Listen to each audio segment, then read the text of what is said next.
Porque, assim, o ser humano, ele gosta de ter o controle das coisas.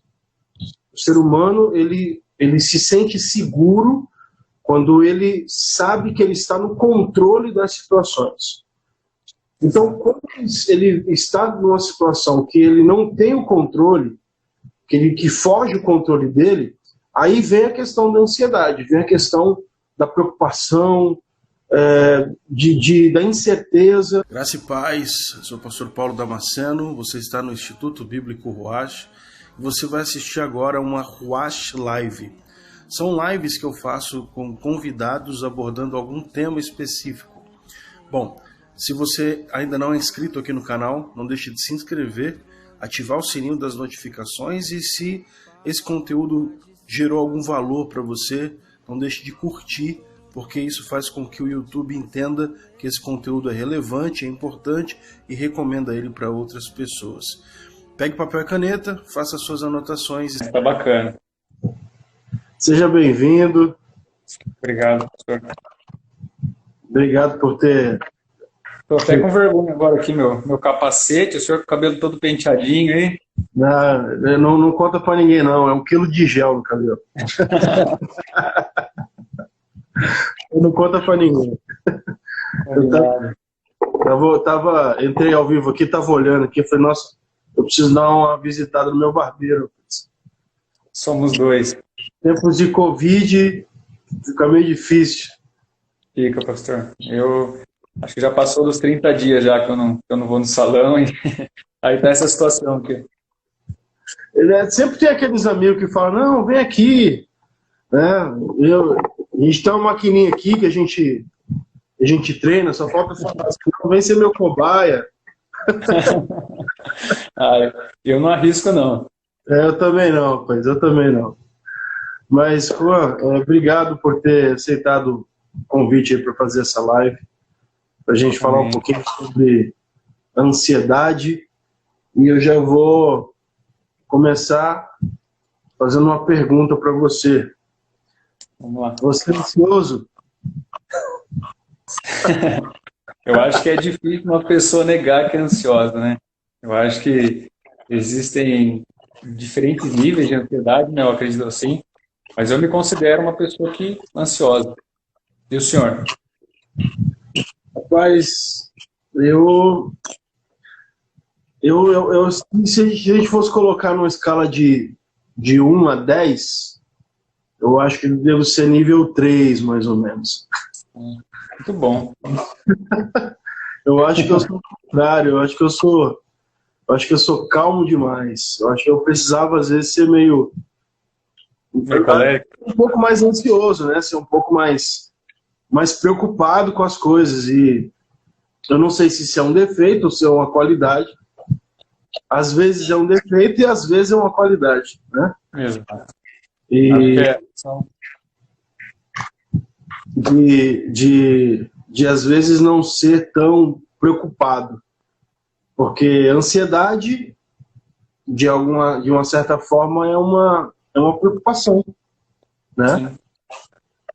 Ansiedade é você se preocupar, você ficar pensando em algo que às vezes ainda não aconteceu. A palavra preocupar. Eu estava ministrando na igreja semana passada sobre isso. A palavra pré vem de antes, né? Então, por exemplo, pré-pago. Então, você paga antes de usar. Pré-tribulação, antes da tribulação. Então, preocupar é você se ocupar antes. É você ficar, né, ocupando a sua mente com a coisa antes de acontecer. Mas aí você falou que você, em um certo grau, você é ansioso. De 1 a 10. Olha, eu me considero uns 4. Eu acho que... Tá bom. Bom, a irmã Maria José aqui está dando boa noite. Pai do Senhor, irmã Maria, seja bem-vinda. Bem-vinda. Diana chegou aqui também, evangelista Elton. Sejam todos bem-vindos. Minha esposa Nayara também está conectada, glória a Deus. E a pergunta é, como lidar com a ansiedade? Como é que Pastor, lida com a ansiedade? eu acho que, como a gente disse agora, né, existe, eu acho que níveis, né, de ansiedade. Eu creio que para algumas coisas a nossa ansiedade ela se eleva mais, para outras coisas ela se eleva menos, né? Uhum. Mas nós devemos encontrar o equilíbrio ali, né? Na verdade, devemos baixar o quanto mais, né? Eu acredito assim. Eu acho que durante essa live a gente vai conseguir aqui bater um papo, explanar um pouco sobre o que a palavra de Deus nos ensina, né? Que a palavra de Deus nos instrui de como controlar, como vencer essa ansiedade, né? Aí a minha pergunta vai ser ao contrário. Você acha que a falta de ansiedade, a falta ao extremo dessa preocupação com as coisas que estão por vir, de certa forma é prejudicial em algum momento ou não? Ou você acha que não? Eu acredito que talvez sim, porque, como o senhor disse, né, a ansiedade ela é uma preocupação, né? A gente se preocupa por algo que vai acontecendo. Claro que no nível extremo eu acho que isso é muito prejudicial, né? Isso é totalmente prejudicial. Mas se nós não nos preocuparmos com, por exemplo, que nós vamos planejar amanhã, por exemplo, a gente pode ter o risco de acontecer algo que foge do nosso controle, né? Exatamente. Eu também concordo. Eu acho que, na verdade, eu acho que todo extremo, em tudo, ele é prejudicial. Eu acho que todo extremo, tanto para mais quanto para menos, tudo que é extremo, ele é muito perigoso. Ele é muito perigoso. E isso em tudo, é incrível, porque isso é em tudo. Eu acho que em tudo a gente tem que sempre buscar o equilíbrio das coisas.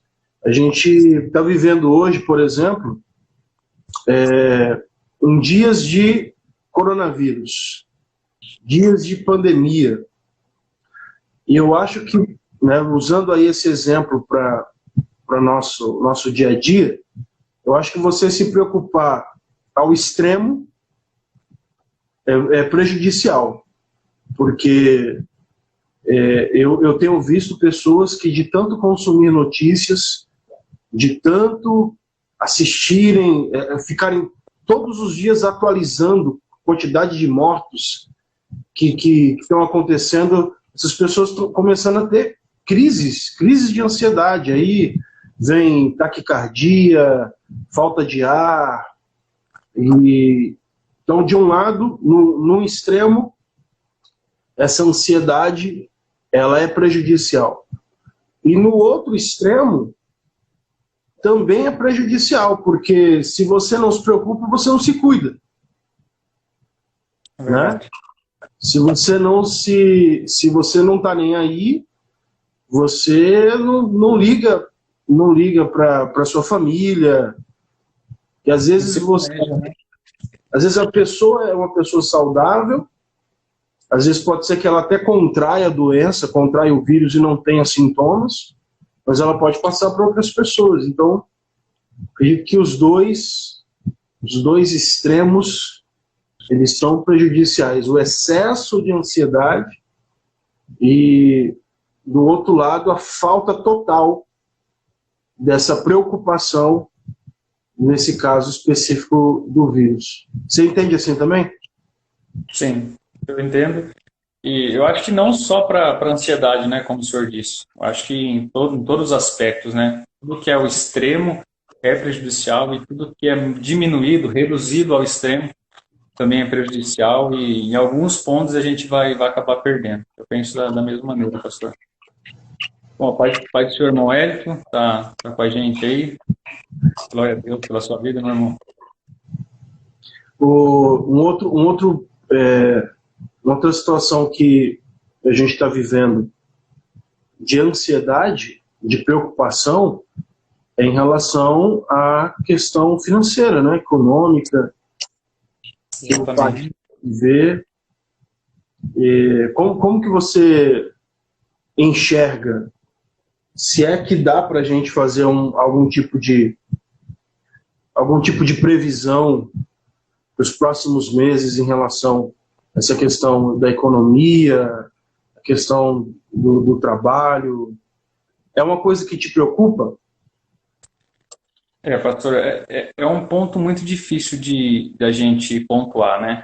Eu acho que porque a gente hoje tem dois pensamentos, né? Aqueles que se preocupam primeiramente com a saúde, se isolam totalmente, e tem outro ponto que é a questão financeira, a questão econômica, né? E a gente vive naquela questão de tentar equilibrar os dois pontos, né? Se cuidar, preservar a saúde, se isolar, mas ao mesmo tempo a gente depende do nosso trabalho, né? A gente depende de colocar a mão na massa todo dia e levar o nosso pão para casa todo dia. Mas realmente a situação econômica, eu acho que é um ponto muito preocupante. É claro que a saúde, isso é notório, né? Que nós não tomarmos os devidos cuidados, não se prevenirmos, não seguindo as orientações dos órgãos de saúde, vai a situação ficar cada vez pior. Mas o lado econômico, né, a crise econômica que já está se instaurando no nosso país, ela também é preocupante. Eu acho que, no meu ponto de vista, eu não sou nenhum especialista, né, mas eu acho que esse ano a gente já está com a economia comprometida do nosso país, né. Então é tentar achar o equilíbrio. Acho que o governo está tomando algumas medidas, né. Não sei se o máximo que podem ou se está abaixo do que pode, enfim.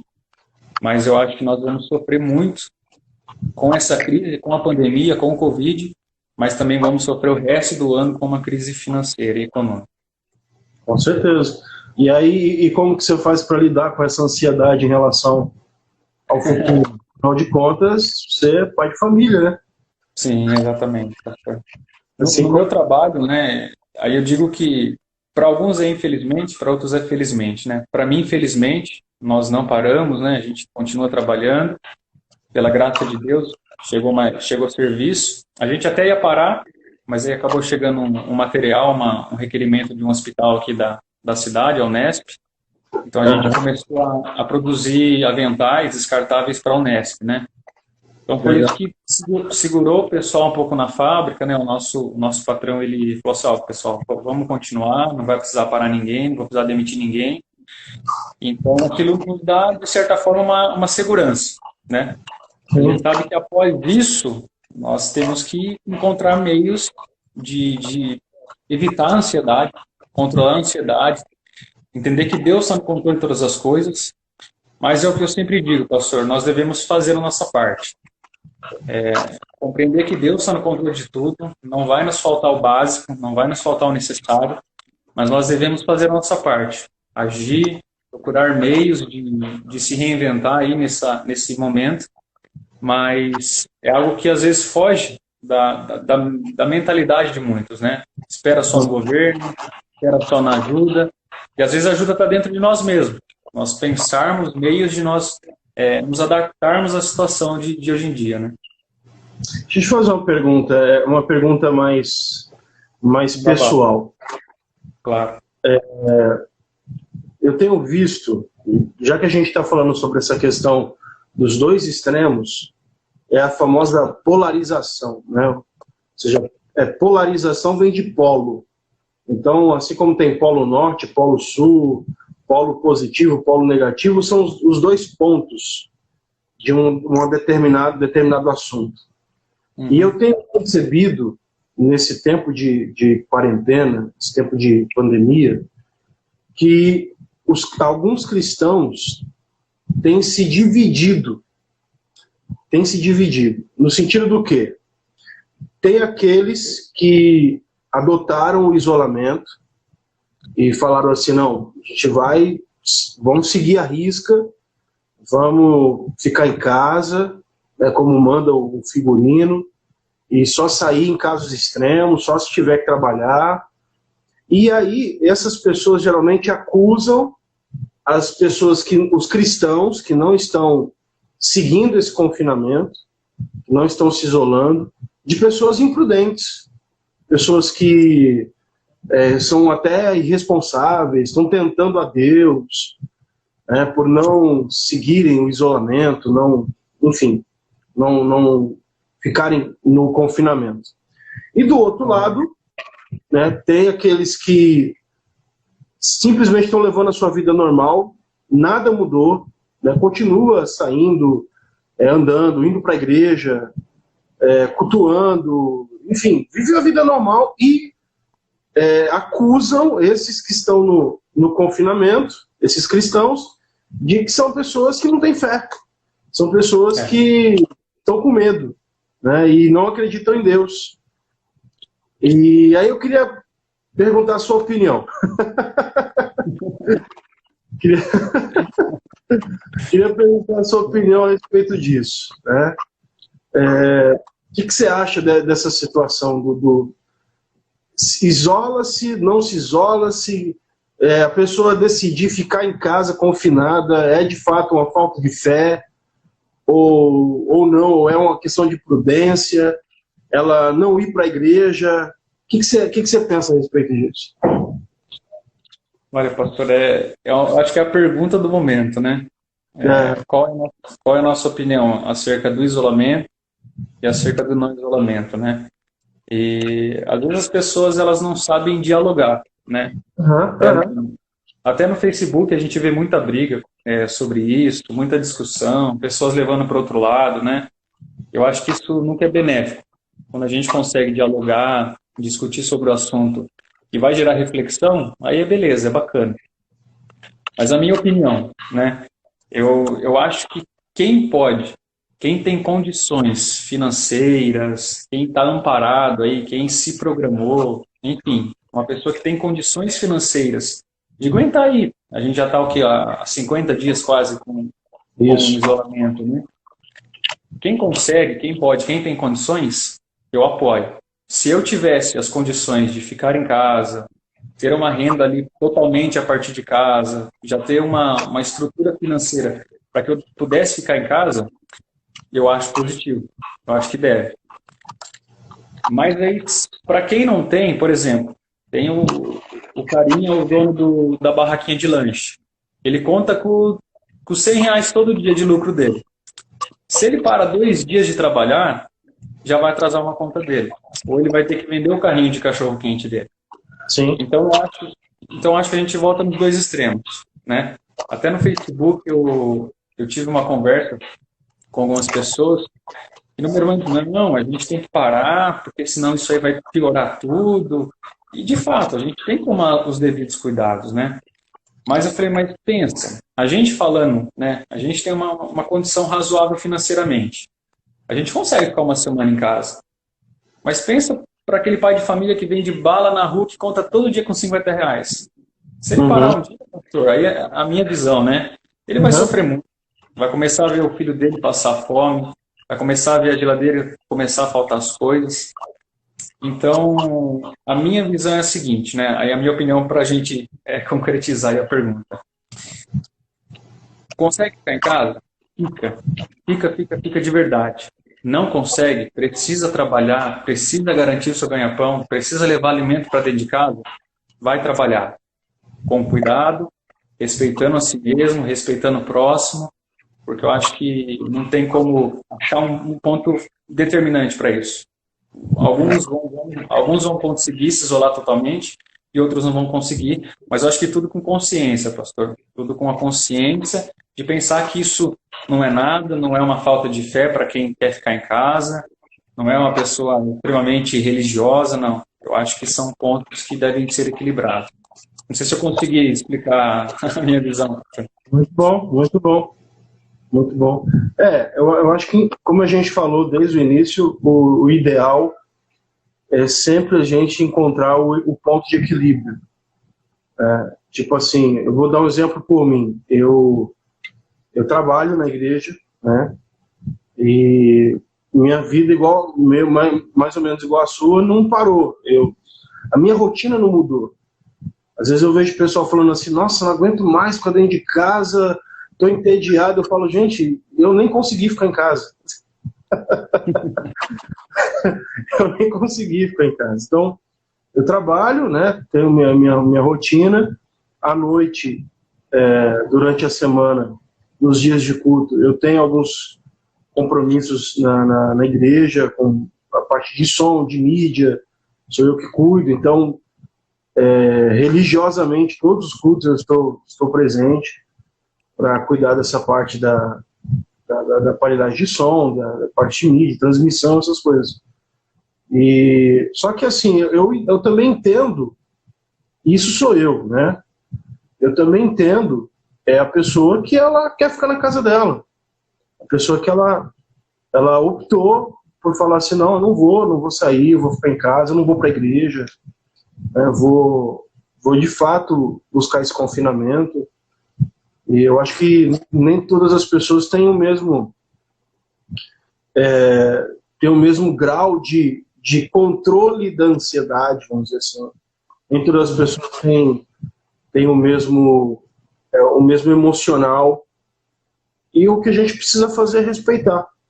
Respeitar a decisão das pessoas, respeitar a opinião das pessoas. E uma coisa que eu tenho visto ultimamente que tem me entristecido é justamente essa disputa. Não é disputa, mas essa troca de farpas, vamos dizer assim. Você vai ficar em casa, você é um incrédulo, você está com medo, você não crê em Deus. E do outro lado a pessoa, não, você que é um imprudente, você que é um irresponsável. Se você quer morrer, mas pelo menos preservar a vida dos outros.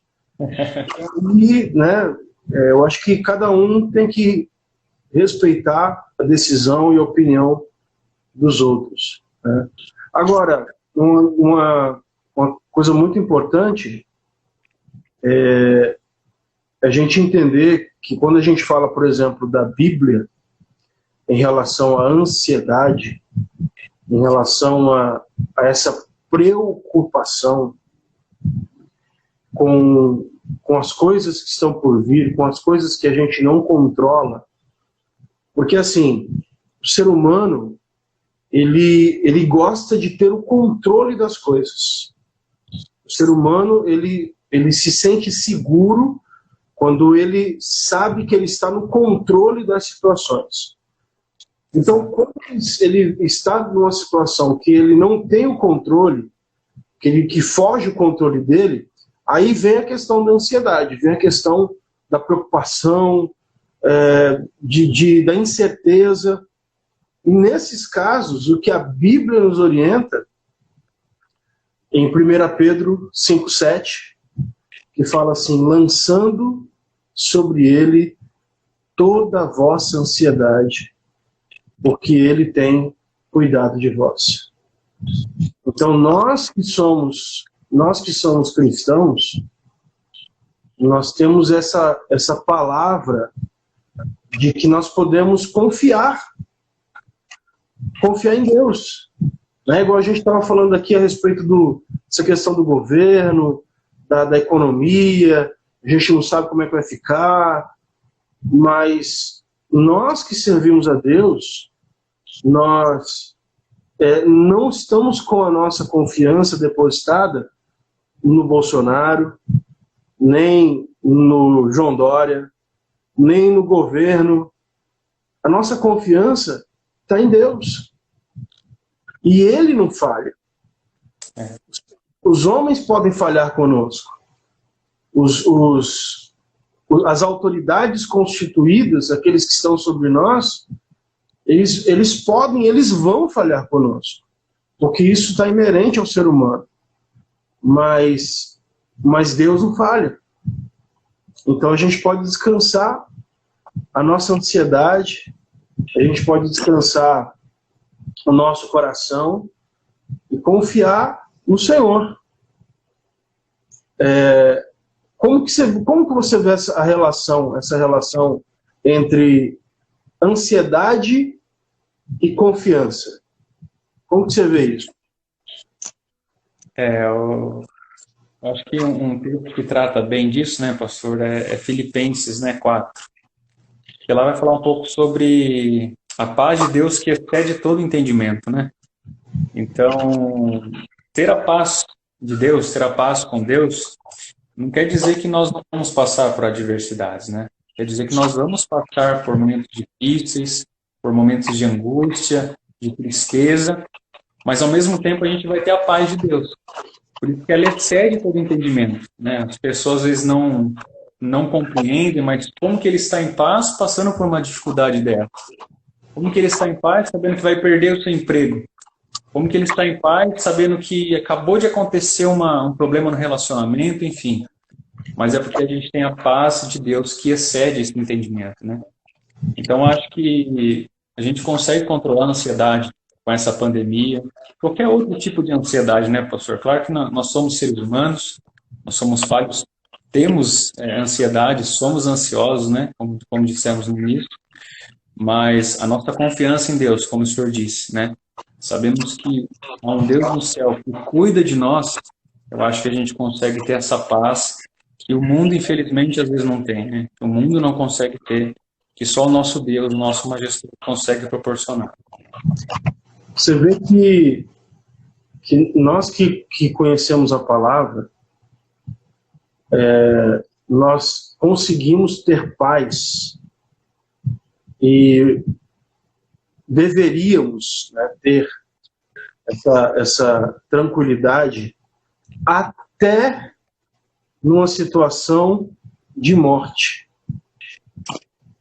Por quê? Porque o apóstolo Paulo escreveu dizendo assim: irmãos, eu não quero que sejais ignorantes a respeito daqueles que dormem, como se não houvesse eternidade. Ou seja, quando nós entendemos pela palavra que uma pessoa que parte para a eternidade com Cristo, primeiro, ela está no paraíso, ela está com Deus, ela está desfrutando da presença de Deus.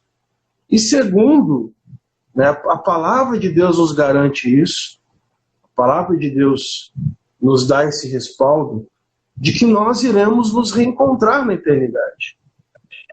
Então, nem a morte deve ser um motivo para gerar ansiedade em nós. Nem a morte. O Paulo falou assim: quem nos separará do amor de Deus? Quem? A tribulação, é a angústia, é a fome, é a espada. O que vai nos separar do amor de Deus? Nada. É aquilo que o apóstolo Paulo disse, né? O apóstolo Paulo falou assim em Filipenses 1:21, porque para mim o viver é Cristo e o morrer é lucro. Então, assim, de verdade, eu entendo que tem um lado nosso, nosso lado humano, nosso lado carnal. Quando a gente vê os números de mortos atualizando, a gente vê mais de 7.000 pessoas que morreram, a gente vê reportagens, né, na televisão mostrando a situação dos hospitais. Existe dentro de nós um lado que quer causar essa ansiedade, que quer causar esse pânico. Mas o Espírito Santo que está dentro de nós, ele fala para a gente assim: olha, fica tranquilo, porque nada na sua vida vai acontecer se não for minha vontade. Eu estava gravando um áudio para o Telegram, alguns minutos antes. O evangelista Elton, graças a paz, querido, Deus abençoe. Vou fazer uma live com ele segunda-feira. Amém. Glória a Deus. Seja bem-vindo, irmão.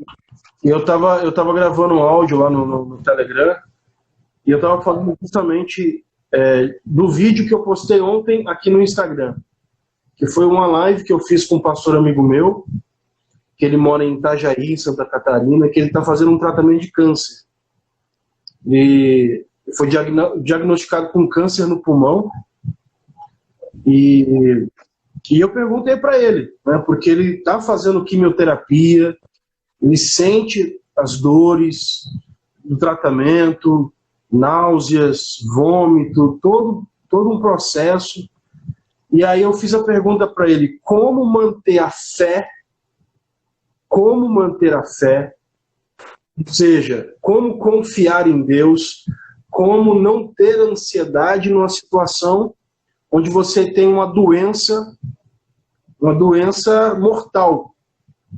O câncer de pulmão se eu não me engano, o câncer que mais mata entre todos os outros tipos de câncer, o câncer de pulmão. E aí ele pegou e falou assim, olha, você tem fé quando você entende o propósito. Ele falou, você continua confiando quando você entende o propósito. Todas as coisas contribuem para o bem daqueles que amam a Deus, daqueles que são chamados para o seu propósito.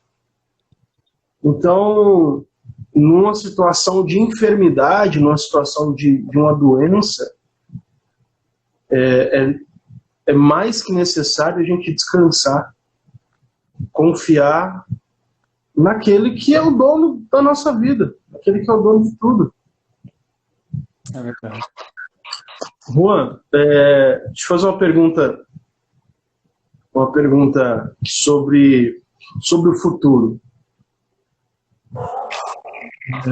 Você é um rapaz novo, né? Você está com... Tenho 26.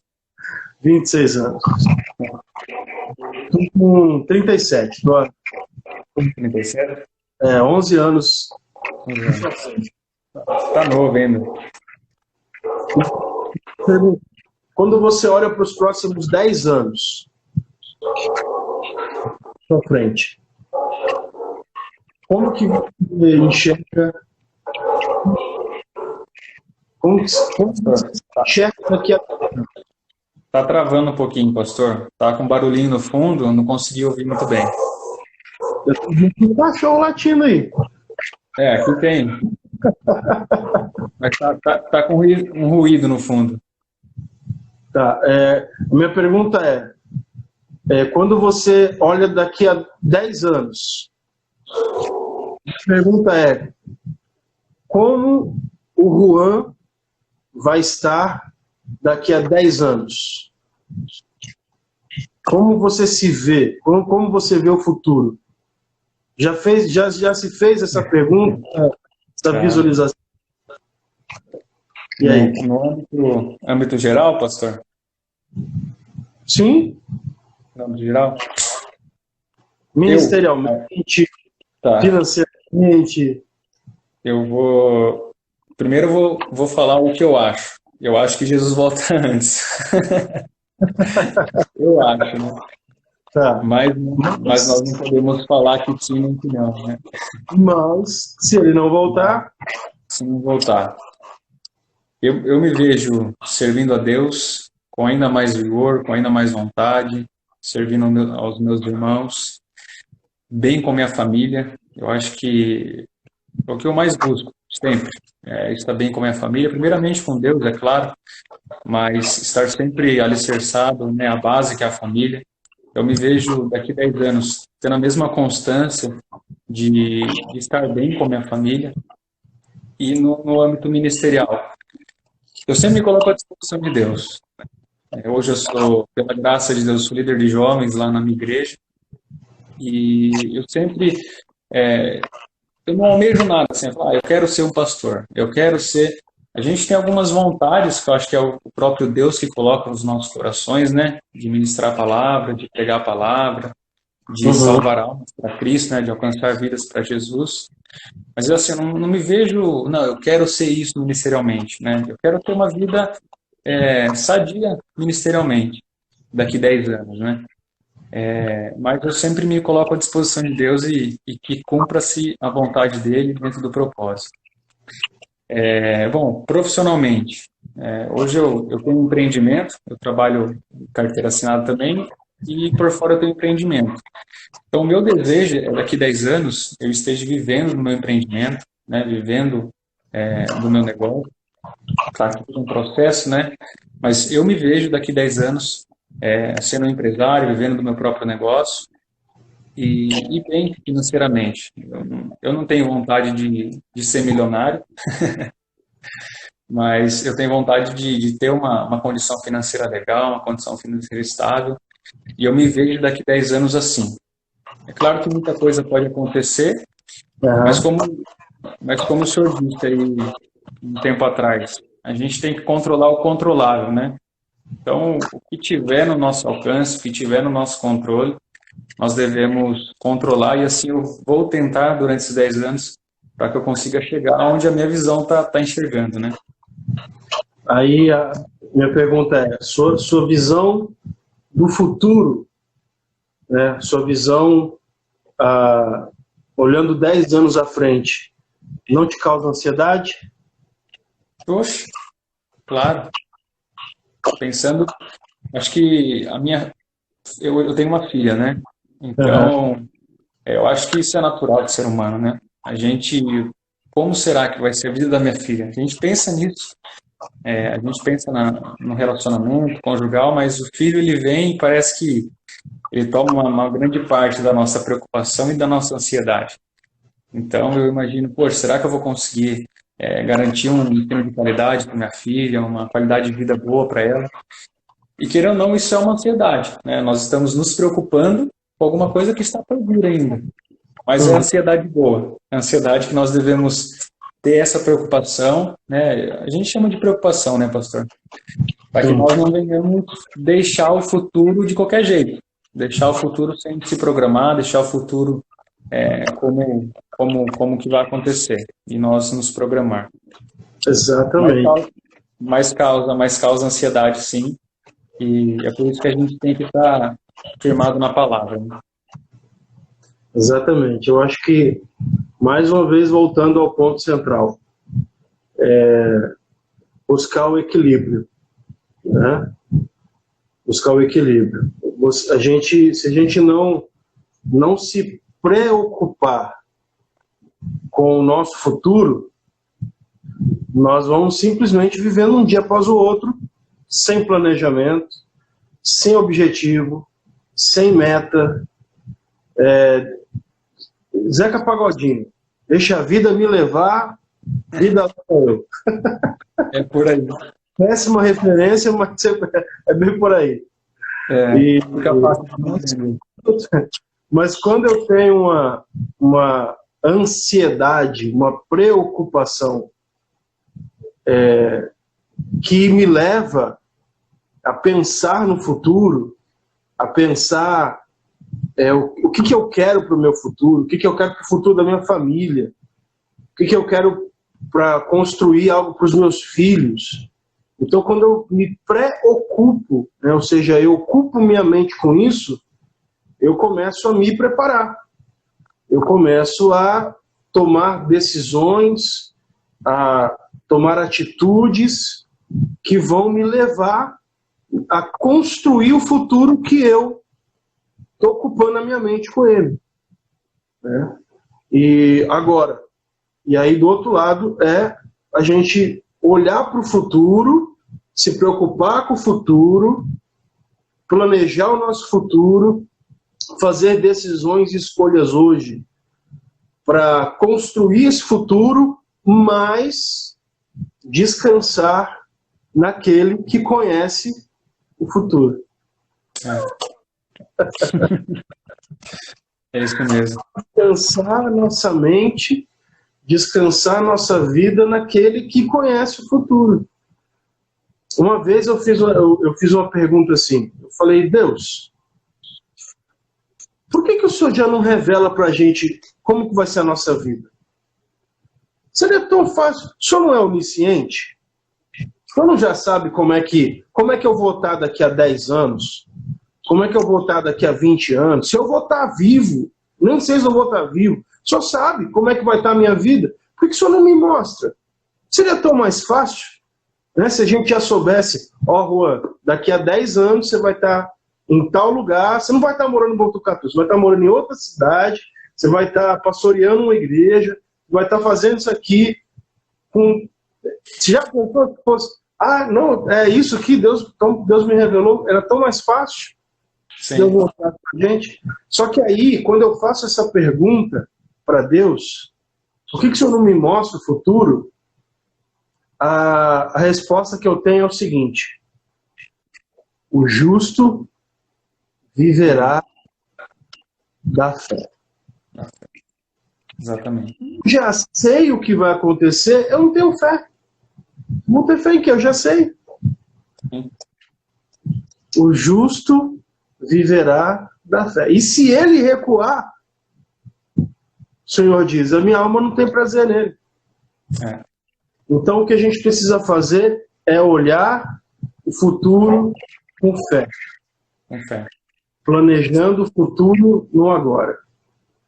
Verdade. Planejando o futuro, porque as nossas colheitas de hoje são a semeadura de ontem. A minha colheita de hoje, as coisas que eu estou colhendo hoje, são frutos de uma semeadura de ontem, do meu passado. Então, se eu quero mudar a minha colheita no futuro, eu preciso mudar a minha semeadura no presente. Os cachorros estão bravos aqui, vai atrapalhar um pouquinho. Não, fica tranquilo. Se eu quero colher frutos diferentes, eu preciso começar a plantar semente diferente para colher futuro. Perfeito, pastor.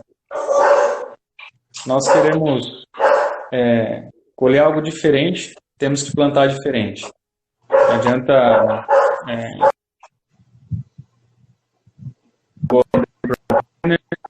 na igreja. Leonardo Elias, um grande mentor meu do empreendedorismo. Mais alguns irmãos aqui. Sejam muito bem-vindos, meus irmãos. E como o próprio Leonardo Elias fala, né, não adianta a gente lá plantar arroz e querer colher feijão. Vai ter como. Não adianta a gente ficar plantando arroz e esperar que um dia vai virar feijão. Não existe. E aí, é o que o senhor falou. Nós queremos colher algo diferente, vamos vir para o presente, né? Vamos plantar diferente aqui no presente. Acho que é isso mesmo, pastor.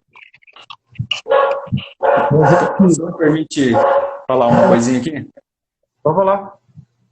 Eu acho que toda essa questão que a gente está falando sobre o futuro, né? Sobre imaginar o futuro, imaginar o que vai acontecer, tudo isso gera ansiedade, né? São relacionamentos que vão acontecer, são preocupações financeiras que a gente vai ter, são preocupações conjugais, enfim, são muitas coisas que geram ansiedade dentro da gente, né? E eu achei interessante, eu até fiz umas anotações que o senhor viu lá no esboço, no estudo, e as circunstâncias que fogem do nosso controle são os principais motivos de ansiedade. Algo que a gente não consegue controlar, por exemplo, essa pandemia, a gente não tem controle sobre ela, né? E a gente fica ansioso com o que vai acontecer com a economia, com o que vai acontecer com a vida das pessoas, mas isso foge do nosso controle, e a gente fica ansioso por isso, né? E a preocupação é exagerada, né? Aí voltamos sempre ao ponto base, é o equilíbrio, né? A gente devemos nos preocupar, mas não devemos nos preocupar exageradamente. O senhor falou, a gente abre o noticiário, é notícia ruim atrás de notícia ruim. Se a gente viver a nossa vida olhando só para isso, a gente está perdido, né? E é interessante que Filipenses 4, pastor, ele em 3 versículos ali, ele dá uma espécie de um passo a passo de como a gente vence a ansiedade, né? Como a gente controla a ansiedade, né? E eu fiquei admirado ontem, lendo esses 3 versículos, que são 3 ou 4, é o 6, o 7, o 8 e o 9, se não me engano. Porque parece que o apóstolo Paulo, ali, inspirado, né, pelo Espírito Santo, ele entende todos os momentos de crise, né?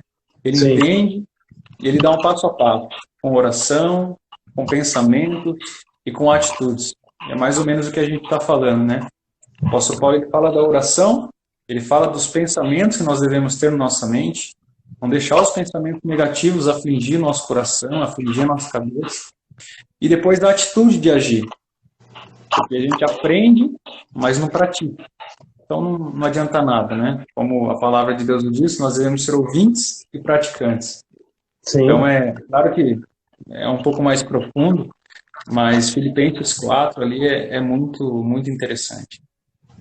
Não, você falou um ponto riquíssimo, porque ele fala assim, não andeis ansiosos por coisa alguma, mas antes as vossas petições sejam conhecidas diante de Deus pela oração e pela súplica, com ações de graça. Isso é fantástico. Isso é fantástico. Não andeis ansiosos por coisa alguma. Eu tenho uma admiração pelo apóstolo Paulo que é enorme. Não é à toa que meu nome é Paulo também. A mãe já previu já, né? Porque imagina, né, que ele recebe uma profecia lá em Atos capítulo 20. Ele vai se despedir dos irmãos em Éfeso e aí ele fala assim, gente, é o seguinte, estou indo para Jerusalém. Vou para Jerusalém, o Espírito Santo está me impulsionando para ir para lá. E aí um camarada chamado Ágabo pega uma cinta lá, sem saber de quem era, amarra os punhos e fala assim, assim farão com o dono dessa cinta. E a cinta era de Paulo. E aí os irmãos falam, não, Paulo, não vai, você vai ser preso. Ele fala assim, se eu estou disposto até a morrer, quanto mais a ser preso. Ou não. Eu vou. E aí quando ele está lá, ele vai, a Bíblia fala que os judeus, quando descobrem que Paulo está lá em Jerusalém, pegam ele, querem linchar ele, mas pelas leis romanas eles não podiam matar alguém, só se Roma autorizasse. E aí eles levam Paulo pro tribuno, para Cláudio Lísias, e fala assim, olha, esse homem é digno de morte, ele está desrespeitando as nossas leis, ele está desrespeitando a nossa religião, ele tem que ser morto.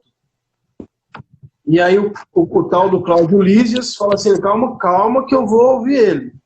Qualquer pessoa, qualquer prisioneiro tem direito a um julgamento. Vou ouvir ele. E aí, Atos capítulo 22, Paulo vai contar o seu testemunho. Paulo vai falar, olha, eu era perseguidor da igreja, eu era da mesma religião deles aí que me trouxeram para você aqui, eu era zeloso, mas pareceu para mim uma luz, e uma voz falou comigo, Saulo, Saulo, por que tu me persegue? Eu perguntei, quem é, Senhor? Ele disse, eu sou Jesus, a quem tu me persegue. E a partir de agora, eu vou mostrar para você o que é ser perseguido por causa do meu nome. E aí, Cláudio Lísias ouve o testemunho de Paulo, deixa ele lá no cárcere, lá, chega para os judeus e fala assim, gente, é o seguinte, eu não tenho nada nele para condenar ele à morte, não tem acusação nenhuma que seja digno de morte, de pena de morte. Vou deixar ele lá. E aí, a Bíblia fala em Atos 23, eu vou até ler, para não ficar só nas minhas palavras. Atos 23. Pensa num versículo que eu amo. Ó. Atos 23, versículo 10. E havendo grande dissensão, o tribuno, temendo que Paulo fosse despedaçado por eles, mandou descer a soldadesca para que o tirassem do meio deles e o levassem para a fortaleza. O 11. E na noite seguinte, apresentando-se-lhe o Senhor, disse: Paulo, tem ânimo, porque como de mim testificasse em Jerusalém, assim importa que testifiques também em Roma. Não foi um anjo que apareceu para Paulo. Apareceu para ele e falou: queridão, fica tranquilo. Está passando todo esse problema aí, toda essa dificuldade, o pessoal querendo te matar. Fica tranquilo. Da mesma forma que você testificou a respeito de mim aqui em Jerusalém, eu vou levar você para Roma. Ou seja, Deus mostrou para Paulo o futuro. Naquele momento, Jesus mostrou para Paulo o que ia acontecer no futuro. Não descansa. Eu acho que, às vezes, Deus ele se relaciona conosco assim também. Quando a gente está angustiado, a gente está ansioso, a gente está, meu Deus, o que vai acontecer? É a crise financeira, eu vou perder o emprego. Se a gente se propuser a buscar Deus nesse momento, se a gente dobrar o joelho e falar assim: Senhor, eu estou angustiado, eu estou com medo, eu estou ansioso, Senhor, meu coração está acelerado, o Senhor ele vai nos mostrar o futuro. Vai falar: fica tranquilo, porque isso aqui, ó, que eu preparei para você é o que Deus fez com Abraão. Abraão estava lá 10 anos sem ouvir a voz de Deus, 10 anos sem saber o que ia acontecer. Aí Deus falou assim: Abraão, vem cá, sai da tenda aqui, ó. Gênesis 15. Olha para as estrelas do céu. Isso aqui é teu futuro. Tremendo, né? Isso aqui é teu futuro. Tremendo. Faltam 7 minutos para a gente encerrar a nossa live. Já vai dar 1 hora. Nem estou olhando aqui, fiquei surpreso agora. Queria que você desse uma palavra. O pessoal que está aqui com a gente, o pessoal que vai assistir depois essa live. Já que a gente falou sobre ansiedade, né? Deixa uma palavra aí para os nossos irmãos. Amém. Bom, primeiro eu quero louvar a Deus pela vida de cada irmão, cada pessoa que nos acompanhou até aqui. Vamos para o Caldeci, lá do Japão. Minha gratidão, amém. Foi ontem, né? A live foi, né, pastor? Sim, foi ontem. Foi bênção. Foi bênção. Então, louvado seja Deus pela vida dos irmãos. Bom, eu quero deixar uma palavra, uma reflexão, exatamente sobre a ansiedade. Eu acho que eu, particularmente, pastor, eu era uma pessoa, antes de conhecer a minha esposa, né? Antes de começar a namorar minha esposa e antes de eu ser cristão, antes de eu conhecer a Cristo, eu era uma pessoa que desprezava essa questão da ansiedade, né? Tanto ansiedade como depressão, eu achava que tudo isso era uma balela, tudo isso era fraqueza da pessoa, eu me considerava sempre o forte. Então, uma pessoa totalmente sem conhecimento da verdade, né? E depois eu comecei a conhecer minha esposa, eu percebi que ela tinha isso. Eu percebi não, ela me falava, né? E aí eu falava: não, para, isso não existe, para, isso aí é... Enfim. Mas eu vi que tinha algo diferente. Eu vi que era algo que eu não conseguia explicar o que era aquilo, então eu comecei a entender que a ansiedade de fato existia. E depois que eu conheci a Cristo, eu conheci a palavra de Deus, e vi que desde de Adão, depois no tempo do Novo Testamento, nós temos uma exortação muito grande acerca de ansiedade, e eu falei: não, ele disse, né? Eu não podia falar nada. Então, eu acho que é um mal, a ansiedade em extremo, né? É algo muito maléfico para as nossas vidas. É algo que realmente a gente precisa se atentar, precisa encontrar formas de reduzir essa ansiedade, né? De reduzir até o ponto de equilíbrio, como a gente disse antes. Eu quero deixar uma palavra aqui, rapidamente, só para a gente finalizar. Como disse lá em Filipenses, capítulo 4. Quero fazer uma leitura aqui, que só a leitura ela já vem autoexplicativa, né? Filipenses 4, do 6 ao 9. Diz assim a palavra de Deus. Não estejais inquietos por coisa alguma. Antes, as vossas petições sejam tudo conhecidas diante de Deus, pela oração, súplicas e com ação de graças. E a paz de Deus, que excede todo entendimento, guardará os vossos corações e os vossos sentimentos em Cristo Jesus. Quanto mais, irmãos, tudo que é verdadeiro, tudo que é honesto, tudo que é justo, tudo que é puro, tudo que é amável, tudo que é de boa fama, se há alguma virtude e se há algum louvor, nisso pensai. Versículo 9. O que também aprendestes e recebestes e ouvistes e vistes em mim, isso fazei, e o Deus de paz será convosco. Amém. Então, eu quero aqui deixar uma breve reflexão para todos que já ouviram ou que vão ouvir ainda essa live.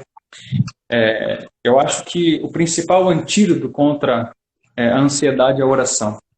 É nós nos dirigirmos a Deus, falarmos com Deus, Senhor, isso me preocupa demais, isso tira a minha paz, isso tira o meu sono, isso tira a minha tranquilidade. Então, o principal antídoto, eu diria que o principal remédio contra a ansiedade é a oração, é o diálogo com Deus. Mas eu acho maravilhoso, incrível, que a palavra do Senhor, Paulo, ele não fica só na oração. Ele fala dos pensamentos. Porque às vezes nós até oramos a Deus, às vezes nós até falamos com Deus, mas nós deixamos qualquer coisa entrar na nossa cabeça, né, pastor? Nós deixamos as coisas entrar na nossa cabeça, a gente alimenta aquilo, e aquilo vira algo que aflige nosso coração, algo que aflige o nosso ser, e aquilo gera ansiedade, aquilo gera angústia. E Paulo exorta isso, tudo que é bom, tudo que é honesto, a gente controlar o que entra na nossa mente, né? Porque o diabo, ele é surdo, o inimigo, ele é surdo, ele vai lançar pensamentos ruins, ele vai lançar coisas ruins na nossa mente, e nós devemos sempre pedir a Deus para que nós possamos filtrar essas coisas, né, pastor? E o mais, para finalizar, não menos importante, Paulo fala sobre o fazer, né? Isto fazer. Então nós oramos, primeiro remédio, oração. É suplicar a Deus, é dar graças a Deus, é adorar a Deus. O segundo é controlar as coisas que entram na nossa mente, né? E o terceiro é agir. Se nós oramos, se nós controlamos, se nós aprendemos aqui, eu acho que talvez um pouco nesta live, o que nós devemos fazer, vamos praticar. Vamos começar a orar a Deus, a controlar o que entra na nossa mente.